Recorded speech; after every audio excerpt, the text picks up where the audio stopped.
The concert hall shimmered with gold leaf and whispers as the final rehearsal prepared to begin. Beneath the glare of 1,000 chandelier crystals, a young blind boy stood alone beside the grand Steinway. Elias Bellamy, his hands gently wrapped around a white cane, was barely 15. His eyes clouded and unblinking stared just beyond the keyboard. A hush fell over the audience as Victor Bell, the legendary pianist and darling of classical purists, strode in with authority and disdain. Victor's polished shoes clicked against the floor as he approached the stage, irritation etched across his face. "Get him off my stage," he barked. "He's blind. He'll damage the Steinway." The words hit like a slap, cruel, unapologetic, and loud enough for everyone to hear. There were gasps from the audience, nervous laughter from some corners, and a silence from Elias, so complete it hurt.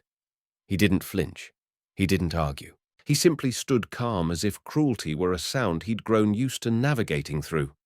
Behind the curtain, a security guard, young off-duty bored, had been half-heartedly scrolling through his phone. Something about the tension on stage made him instinctively tap record. He hadn't meant to film anything important, but the stillness of the boy, the power in his silence, it pulled the camera like a magnet. What he captured wasn't just a video, it was history about to begin. Victor shook his head in disbelief and turned away. "This isn't a charity recital," he muttered under his breath.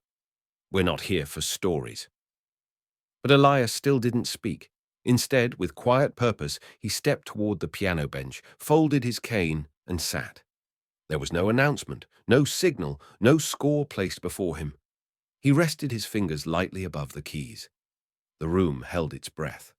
And then Elias played just one note, a single, tentative tone that hung in the air like the beginning of a question no one had dared ask before.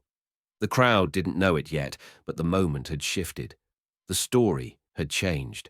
And somewhere backstage, a camera continued rolling, capturing a boy who had no vision, and yet saw everything the world had forgotten. 2 years earlier, Elias Bellamy had arrived at the gates of Eastbrook Conservatory with a suitcase, a broken braille reader, and no place to belong. No one greeted him. No one expected him. He was a child of the foster system, passed along through state programs and special initiatives until one finally placed him at the elite institution under a loophole, technically enrolled as a silent observer. It meant he could sit in but not speak, watch but never participate. The conservatory didn't see him as a student. They barely saw him at all. Elias didn't complain. He listened. Through walls, through floors, through closed practice doors and muffled footsteps above polished marble. He traced compositions in the air, with his fingers memorized tempos from the vibrations in the floorboards, and counted time with his breath. In the grand halls of Eastbrook, talent usually arrived in tuxedos. Elias came in hand-me-downs and held music in his bones like a second heart. The other students came from wealth and lineage, children of conductors, heirs of opera singers, protégés with agents by age 10. Elias was invisible to them. In lecture halls, he sat quietly in the farthest row. In practice rooms, he waited until the last student had left. He never touched the pianos unless no one was watching. And yet, he played. Not just notes, but stories. It was Professor Alcott, the aging yet beloved theory teacher, who noticed him one rainy afternoon. The storm had drowned out most scheduled activities. Students had scattered, but Elias remained, his hands suspended in the air like a conductor of ghosts. Alcott watched from a distance as the boy traced invisible measures, humming silently, feeling the rhythm like a phantom limb. "Are you mimicking my lecture?" Alcott asked, startled by the precision. Elias froze. "I'm sorry," he whispered. For what Alcott asked. For being here. The professor stood there for a long moment, rain pelting the windows behind them. Then he said gently, "Don't be sorry. Be accurate." And from that moment on, Elias had a teacher. Not officially, not publicly, but a teacher nonetheless. Alcott didn't teach him the way others were taught. There were no printed scores, no chalkboard diagrams. Instead, he taught Elias how a fugue feels, how a note leans, how silence can be louder than sound. In hidden corners of Eastbrook, between echoes and shadows, Elias learned not just to play music, but to live inside it. When the Eastbrook Conservatory announced its annual showcase auditions, Professor Alcott saw an opening and took it. Without asking for permission or forgiveness, he filled out a form and submitted Elias Bellamy's name. He omitted the boy's blindness. He simply included a brief recommendation, a recording of Elias practicing in secret, and one line scribbled beneath it. He doesn't play music, he remembers it. Elias was granted an audition slot, but barely. Scheduled at 7:45 a.m. Long before most of the faculty had even arrived, and assigned a weathered upright piano in the East rehearsal wing, not the concert Steinway others used. There was no welcome committee, just a single judge clipboard in hand, glancing occasionally at his watch. Elias entered the room, quietly folded his cane, and sat in silence for nearly a minute. Then, with no sheet music, no warm-up, and no cue, he began to play. Rachmaninoff's Prelude in G minor unfolded from his fingers like something ancient being spoken aloud for the first time in centuries. Every note pulsed with emotion, raw, precise aching. It wasn't perfect. It was true. The judge barely reacted. At the end, he nodded, stiffly wrote something on his clipboard, and walked out without a word. Elias remained seated, his hands still resting on the piano. He hadn't expected applause, but even silence can sting when it carries no acknowledgement. He left the room quietly, not realizing that his audition wasn't truly over, because someone else had been listening. The janitor who cleaned the practice wing each morning had paused outside the door. He had heard the music, not just the notes, but the ache behind them. That night he uploaded a short, shaky phone video titled "Blind Boy Plays Rachmaninoff by Heart After Rejection." The video barely got 10 views in the first hour, but by morning, something strange had begun to happen. One blogger in Berlin reposted it, then a music teacher in Argentina, then a conductor in Prague. The shares began doubling, the views climbed, and before Elias even knew what the internet had said, his music had found the ears of the world. Within days, Elias's audition clip was everywhere. Classical music forums lit up with passionate debate. Who is this boy? Is this real? Why haven't we heard of him before? Musicians began sharing it with captions like, "This is what music is supposed to be." Comments poured in from every continent. "He plays like he's remembering something we all forgot. I felt this in my chest. He doesn't need sight. He sees better than any of us." Back at Eastbrook, panic set in. Not public panic, but the kind whispered behind closed doors. Administrators called emergency meetings. Some tried to distance the school from the video. Others wondered aloud whether they could somehow claim him. One even asked if he had an IP address they could trace. Another responded dryly, "He doesn't own a phone." Then came the envelope, hand-delivered, trimmed in gold. An invitation from the International Gala of Human Harmony, a global musical event broadcast to over 60 countries. This year's theme, Breaking Barriers Through Sound. The letter wasn't a request. It was a declaration. They wanted Elias Bellamy to open the show. At first, Eastbrook hesitated, but the public pressure was mounting. Media had already traced the boy to the conservatory. Offers were flying in. The dean nearly choked on his espresso reading the letter. What had once been an invisible child in the hallway was now headlining the world's most prestigious musical gala.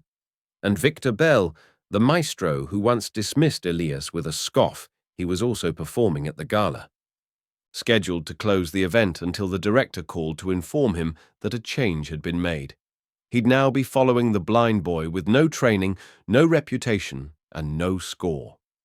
Victor's silence on the other end of the line was not relief. It was the beginning of fear. The rehearsal hall of the Grand Harmonique Theatre in Vienna buzzed with nervous energy as stagehands adjusted lights and cables. Musicians tuned their instruments and organizers checked schedules. But when Elias Bellamy entered barefoot in a plain black shirt and worn trousers, the air seemed to shift. No entourage, no announcement. Just a boy with his cane, a professor beside him, and a silence that moved like a shadow before him.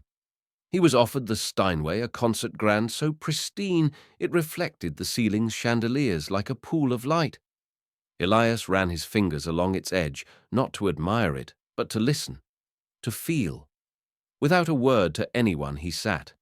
He didn't unroll a score. He hadn't brought one. And when he placed his hands above the keys, he didn't begin with a known melody. Instead, he created something that didn't yet exist. The first note was soft, hesitant, like a breath unsure if it should be held. Then came a ripple, a slow cascade of triplets dancing like light on water, chased by a left-hand progression that sounded like distant thunder. The piece grew, not with structure, but with soul. Melancholy turned into wonder, which gave way to defiance, then back into ache. There were no names for the emotions, only shapes in sound. Technicians froze. The conductor stopped adjusting his charts. Even the lighting engineer paused mid-cue, hand hovering above the console. But in the far right wing, Victor Bell had been speaking to the gala director when the first few notes began. He chuckled at first until he didn't. He turned slowly toward the stage. His voice caught in his throat, then fell silent entirely. Victor stared. There was no sheet music, no conductor, no nod to the crowd. Just Elias lost in something too intimate for performance and too vast for words. The older man's jaw tensed. Something ancient stirred in him, something he had buried beneath decades of precision and applause. It wasn't envy he felt.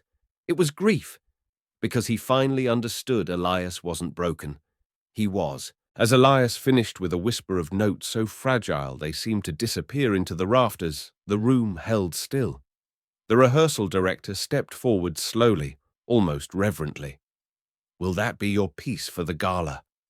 Elias tilted his head. "No," he said. "That was just a warm-up."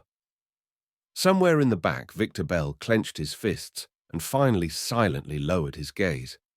The night of the gala arrived like a tide drawn by some celestial rhythm. The grand harmonique hall glowed with golden arches and crimson velvet. Dignitaries, composers, and royalty lined the balconies. Cameras hummed quietly behind glass booths. The announcer's voice rang out crisp and elegant. "Please welcome Elias Bellamy." A single spotlight descended. Elias emerged not with a sweeping cape or dramatic entrance, but as he always was, barefoot, simple still. One hand gently touched Professor Alcott's arm, the other loosely holding his white cane. He wore a plain black tunic, a gift from an old woman in his village. There was no fanfare, no bow, just presence, just truth. He found the piano with practiced grace and sat, but instead of immediately playing, Elias waited, hands folded in his lap, head bowed not in submission, but in connection, as if praying to the space itself. The audience, already hushed, became sacredly still, and then, without a cue, Elias raised his hands and began. The piece he played had no name, no origin, no clear form. It began like a memory, half-formed, uncertain. The melody spoke of a child searching for light in the dark, of moments too soft to be captured in words. The right hand shimmered like raindrops. The left hand held them down like a father's goodbye, and woven between them was silence, thick, deliberate, heavy as grief. People forgot to breathe. An ambassador wiped her cheek with her silk sleeve. A young violinist clutched the arms of his seat. But Elias didn't perform. He revealed, and somewhere in the wings, Victor Bell watched with his mouth slightly open, his own hands frozen above his perfectly tuned piano. He didn't dare follow this. He couldn't. As the piece ended, Elias let the final note drift, not fade, but dissolve.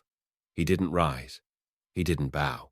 He simply placed his hands gently in his lap and turned his head slightly toward the light, as if listening to the silence he had just created. The audience sat frozen, until something broke. It wasn't applause at first. It was breath, then a gasp, then a shout, then the wave applause like thunder crashing across every corner of the hall. People stood, cried, clapped until their palms stung, and Elias. He didn't bask in it. He simply listened, then stood and walked off the stage, leaving behind not a performance, but a truth. The world erupted. Overnight, Elias Bellamy became the name on every screen, the face on every article, the mystery every producer wanted to solve. Offers flooded in record deals, interviews, invitations from philharmonics. Television hosts begged for appearances. Royal conservatories pledged scholarships. But Elias didn't answer. He didn't even see them. He had already left Vienna by sunrise. Instead of entering fame's orbit, Elias returned to the quiet. He stayed in a small village by the coast where the winds hummed like lullabies and the trees whispered between themselves. There he composed not for crowds, not for acclaim, but for strangers who sent him letters. He read them in Braille's stories of loss, pain, childhood longing, and for each one he wrote back, not with ink, but with music. A mother who lost her child received a melody of 5 soft notes, repeating like a heartbeat. A veteran with tremors found peace in a 3-note loop that pulsed with steadiness. An inmate wrote of regret, and Elias sent back a minor scale that resolved not perfectly, but honestly. These compositions weren't released, they weren't archived, they were gifts, one-to-one, spirit to spirit. To Elias, music was no longer his escape. It had become his reply, his bridge to people who had no words left. He didn't need a stage. He needed a heartbeat. And in every town he visited, from libraries to orphanages, he left behind echoes, quiet melodies scribbled on scraps of paper, tucked under pillows, or played late at night when only the moon listened. Journalists chased him only to find he had vanished again. Some accused him of being elusive. Others said he was a myth. But those who met him knew better. He wasn't running from fame. He was running towards something more important meaning. For Elias, music wasn't a product, it was an offering, and he gave it freely. The letter arrived on hand-pressed paper, sealed with gold. It bore the emblem of the Global Artisan Council and opened with reverence. "We are honored to nominate Elias Bellamy for the Artisan Prize, music's highest global recognition." It was the first time in history a blind, non-affiliated artist was nominated. Elias held the letter in his hands for a long time. He didn't speak. The ceremony was scheduled for London's Royal Hall. The world waited eagerly, some speculating that he might not show up at all. But on the evening of the event, just as the final award was to be presented, the back doors creaked open. Elias walked in with his cane in one hand and a small wooden flute in the other. He didn't head toward the stage. He took a seat among the audience. When his name was called, the applause surged like a tide. People stood, cameras flashed, but Elias rose slowly and walked to the microphone. "I have no speech," he said, "but I brought a voice." He opened the flute case, a modest wooden instrument once owned by his mother, and lifted it to his lips. What followed wasn't a performance. It was a prayer. A 5-minute breath of air and wood that touched the soul. The melody wasn't polished. It wavered. It ached. But it told a story older than words. When he finished, he bowed gently, not to receive, but to honor those in the room who had ever been silenced. He left the stage without touching the prize, and the room remained still, not out of respect, but because no one knew what to do with what had just happened. It wasn't an acceptance. It was a redefinition. Elias hadn't refused the award. He had reminded them that sometimes the highest honor is to simply be heard. In the days that followed, the Artisan Council made a decision never before taken. They renamed the award entirely. From that day on, it would no longer be called the Artisan Prize. It would be known as the Elias Bellamy Honor, not as a trophy, but as a promise. A promise to recognize truth, not just technique. Emotion, not just execution. Presence, not just prestige. Around the world, institutions began to shift. Conservatories revised their admissions. Blind auditions were opened. Braille music libraries were funded. Entire orchestras started creating spaces for non-traditional players. What had once been an elite club was now becoming something else, something warmer, wider, more real. Students began saying "play like Elias," not to mean be great, but to mean be honest. To play with your scars, to let the silence speak, to create not because you want to be seen, but because someone needs to hear. The phrase became a quiet revolution in classrooms, practice halls, and youth centers. In small towns, murals appeared not of Elias's face, but of his hands, outstretched, listening. Piano teachers began asking their students not what they played, but what they felt. And across social media, thousands began sharing their own Bellamy pieces, short, imperfect emotional fragments written for strangers. Elias never claimed any of it. He didn't trademark his name. He never gave interviews. But the movement moved without him, like music through a window. He had become something larger than a boy. He had become a mirror, a reminder that when you strip away the stage, the spotlight and the perfection, all that remains is the heart. And that's where the music truly begins. Elias disappeared from stages. He didn't go on tour. He didn't record an album. Instead, he traveled quietly library to chapel refugee camp to school. In one town, he sat beside a boy, too afraid to speak, and tapped out rhythms on his hand until the boy smiled. In another, he guided a trembling elder's fingers across an old keyboard, helping her recall a hymn she hadn't sung in 50 years. He never announced his arrival. He never stayed long. But in each place, something changed. A teacher reopened a dusty piano.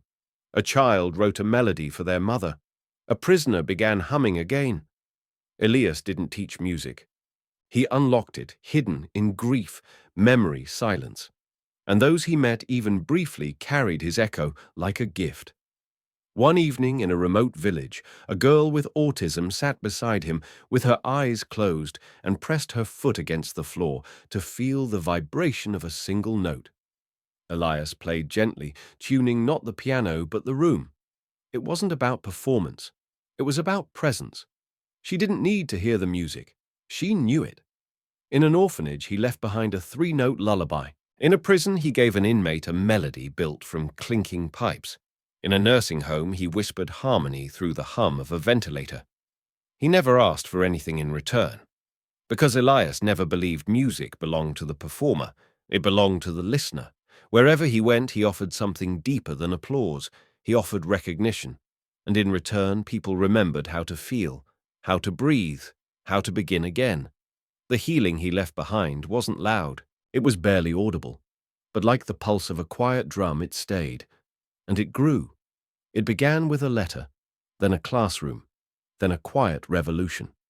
In the months after Elias Bellamy's name echoed across the world, people didn't just applaud him, they responded. In Chicago, a group of educators built the first music conservatory specifically designed for visually impaired students. In Seoul, a deaf composer used Elias's story to lobby for haptic sound systems where vibrations replace sheet music. And in Nairobi, a former street performer carved the first tactile instrument designed for children who could neither see nor hear. Elias had not asked for this. He hadn't written a manifesto. But his music had whispered something louder than a speech. Inclusion wasn't charity. It was necessity. Around the world, his silence became a symbol of possibility. Not a void, but a vessel into which thousands poured their own truth, their own sound. For too long, music had been the domain of the privileged, the trained, the perfect. But Elias broke that wall with a single breath. Suddenly, musicians who had been told they didn't belong found a mirror in him. A girl in Turkey who played spoons instead of strings. A boy in Guatemala who composed using bird calls and bucket drums. A grandmother in Canada who had taught herself to hum lullabies after losing her voice. Each one looked to Elias and saw permission. Not permission to impress, but permission to be. In Argentina, a program called Heart First was born teaching children to compose not from notation, but from memory, emotion, and instinct. In Iceland, architects designed a concert hall with no front, no stage, and no separation between listener and musician. Its motto, "Sound belongs to all." Elias never commented on these changes. He never took credit. But wherever he traveled, the changes followed. Not loudly, but deeply. A shift not of style, but of spirit.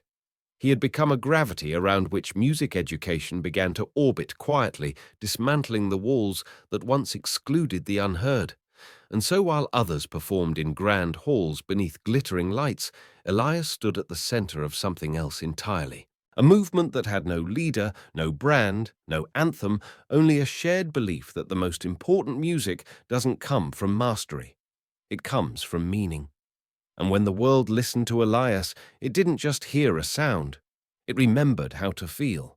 Elias's life never followed a schedule. He didn't plan performances or announce tours. Instead, he listened to the wind, to the stories of strangers, to the pain etched in letters written by trembling hands. From all corners of the globe, people sent messages in every form, imaginable braille letters, voice recordings, folded napkins covered in pencil marks. Some shared heartbreak. Others shared hope. All they asked was to be heard. Elias read each one with care, then answered the only way he knew how, with music. Not mass-produced melodies or commercial scores, but personal compositions, each as unique as the soul that inspired it. A woman mourning her sister received a three-note motif that bent upward like a question without an answer. A child learning to speak was sent a series of soft rhythms timed to the pattern of breath. He never signed these pieces. He never kept copies. Once written, they were sent on cassette tapes, USB sticks, or handwritten transcriptions, and never archived. Elias believed music was not a performance to be repeated. It was a moment given and gone. It belonged not to him, but to the one who needed it. Those who received his compositions described strange things. One man said he slept soundly for the first time in years after playing his. A teenager in hospice whispered, "It made me feel real again." A grieving father played his melody every evening at sunset, saying it reminded him of the voice he had lost. These weren't songs, they were conversations. Elias had built a bridge not from stage to audience, but from wound to wonder. Even when people didn't respond, Elias never stopped writing. Sometimes he left music behind anonymously in park benches or tucked inside donated books. He understood that the world often needed sound where it least expected it, on the edge of despair in the middle of silence. And so he kept composing, not for attention, but for connection. In an age of streaming followers and viral fame, Elias was something different. He wasn't a musician who played for the world. He was a listener who played with it.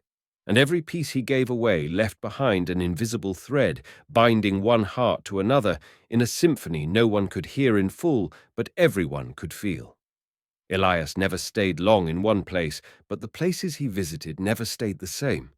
In Tokyo, a subway violinist began playing one of Elias's lullabies to strangers waiting for the last train. The melody was simple, only 8 notes, but it made people look up from their phones and smile at each other without a word. In Rio de Janeiro, an old man used vines and coconut shells to build drums for children who had never seen an orchestra. No one needed to speak Elias's name for his presence to be known. It wasn't in headlines or logos, it was in the quiet shift of behavior. Music teachers in Johannesburg began every class by asking students, "What does your story sound like?" In Scotland, a choir of formerly incarcerated men sang songs they had written about their pasts. The concert wasn't public. It was held in a forest, for the trees, for themselves. The world began to change, not from the top, but from the roots. Elias had reminded people of something they'd forgotten, that music wasn't born in theatres. It was born in kitchens, in fields, in alleyways where children tapped rhythms on tin cans. It wasn't about perfection, it was about presence. In rural India, a blind girl named Amrita taught her friends to clap in rhythms she created based on the songs of local birds. She had never seen Elias, never heard his voice, but her teacher had shown her one of his braille compositions. It had no title, just a phrase, "Let your silence speak."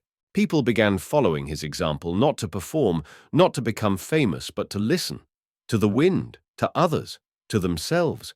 Musicians left microphones and played in markets. Children composed with stones and leaves. And in each act, Elias's invisible fingerprints lingered, tracing the edge of a sound too soft to name. He had become more than a boy with a piano. He had become a verb, a way of being. Across the continents, people began to say, "Play it the Bellamy way." And they didn't mean with notes, they meant with soul. In a quiet mountain village nestled between evergreen peaks and frozen lakes, the local library held no computers, no staff, only shelves of worn books and a small upright piano with more broken keys than working ones. That's where Elias played his final public piece. Not on a stage, but beside a child with autism named Leaf, who couldn't bear loud sounds but loved the feel of wood under his hands. Elias didn't ask Leif to speak. He didn't ask for anything at all. He simply arrived one snowy morning, carrying a bag of wooden blocks, a pouch of sand, and a handmade flute carved from a single branch. He laid them all out on the library floor and sat. Leif sat beside him, curious but cautious, watching as Elias ran his fingers across the wood and listened to its warmth. Instead of playing notes, Elias built sounds. He poured sand across a drumhead and let the grains whisper as he brushed them. He tapped a hollow book spine with his knuckle. Then slowly he lifted the flute and played not a melody, but a breath, a single curved tone that moved through the room like smoke. Leif didn't cover his ears. He leaned in. The child reached for a wooden block and tapped it. Elias mirrored the rhythm. Then came laughter, small, bubbling, pure. It was Leif's. He laughed not because something was funny, but because something fit. The sound, the moment, the presence. And Elias smiled, his eyes closed, as the final note of his final piece became not a chord, but a child's joy. They didn't announce a concert. No one came to film it. But years later, the librarian would say it was the most sacred thing that ever happened in that building. Elias left that afternoon quietly, his flute tucked under one arm. When the villagers asked where he had gone, no one knew. Only Leif, who still played rhythms on the same wooden blocks, tapping out the moment someone once heard him without needing him to speak. Elias Bellamy left behind no statues, no memoirs, no branded foundations. What he left was harder to see, but impossible to ignore. In the months after he vanished again, people around the world began noticing something different. A child humming to herself under a bridge in Manila, a janitor tapping rhythms on a mop handle in silence, a mother and son composing lullabies using only claps and footsteps. Conservatories that once rejected those who couldn't read music began accepting songs submitted as voice memos or felt through drum beats. On the walls of these halls, new words were etched in stone. If you can hear it, it already belongs to you. They were the last words Elias had written to a music teacher in France who had asked, "How do we keep your legacy alive?" In a market in Ghana, a boy played a broken guitar with 3 strings smiling as shoppers stopped to listen. In Alaska, an elder taught children to feel vibrations through ice using a frozen lake as a drum. None of them said Elias's name, but they all knew him. In every honest note, in every unpolished melody, in every silence before the first sound he lived. The world didn't just hear Elias, it tuned itself around him, like a cello adjusting to a deeper harmony, like a breath that finds rhythm after chaos. In quiet corners of classrooms, orphanages, mountain trails, and hospital rooms, music no longer asked, "Do you know how to play?" It asked, "Do you know how to feel?" Elias was not remembered as a prodigy. He was remembered as a bridge, between sorrow and healing, between silence and voice, between what we forget and what we've always known. And long after his final note had faded, people still whispered his name, not loudly, not with fanfare, but like the first note of a song not yet written. Elias Bellamy. The boy who didn't just change the music, he retuned the world. If this story moved you, if Elias's journey reminded you of the power of silence, presence, and truth, please don't let it end here. Share this video with someone who needs to hear that their voice still matters. Like if you believe music isn't about perfection, but about connection. Subscribe for more powerful stories that restore your faith in humanity. Tell us in the comments what sound reminds you of home.